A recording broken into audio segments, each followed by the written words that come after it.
And a Fox News alert also in Minnesota. The convicted ringleader of one of the state's biggest fraud schemes is speaking to Fox News from behind bars. Now, she believes that the scam was no surprise to local Democratic leaders, and she's naming names. She spoke to Alexis McAdams. Hi, Alexis. Hey, Dana. Yeah, so everywhere you look in the state of Minnesota, right, there seems to be another fraud scam. So this one involves Amy Bach. She's a Minnesota woman convicted of fraud for taking taxpayer money that was meant to feed hungry kids. But listen to this. Bach tells me the real issue here is the state of Minnesota, which she says kept giving scammers your taxpayer money even after they were flagged as fraudsters.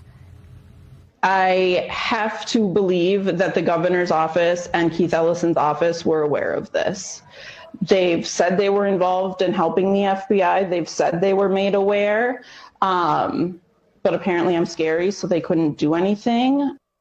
So Bach ran this nonprofit called Feeding Our Future. You might have heard of it. It was one of dozens convicted in this $250 million scam. You can see her mugshot there. Prosecutors say this group set up sham restaurants. They pretended they were making these meals. They got paid by the state for those meals, but they just pocketed the cash. Bach, who's looking at 30 years behind bars, tells me the state signed off on those businesses, not her. It all went through a process.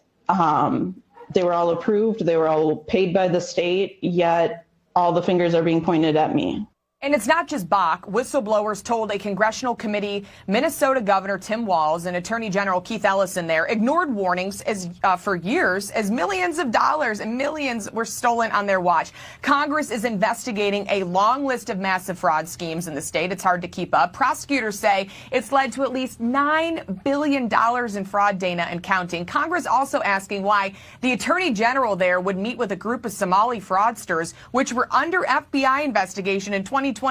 The group can be heard in an audio clip given to us by Bach's lawyer offering to donate to his campaign if he can help them get their funding flowing again. Ellison denies any wrongdoing here. He slammed Bach in a statement to Fox, calling her a liar and manipulator, adding now she's on a media tour to deflect her guilt onto others instead of finally taking responsibility for this fraud scheme that she ran. So we reached out to Governor Walz too, Dana. He didn't get back to us. House Republicans say it's just getting started. They want to subpoena Walz and Ellison because they say they're responsible for ripping off American taxpayers.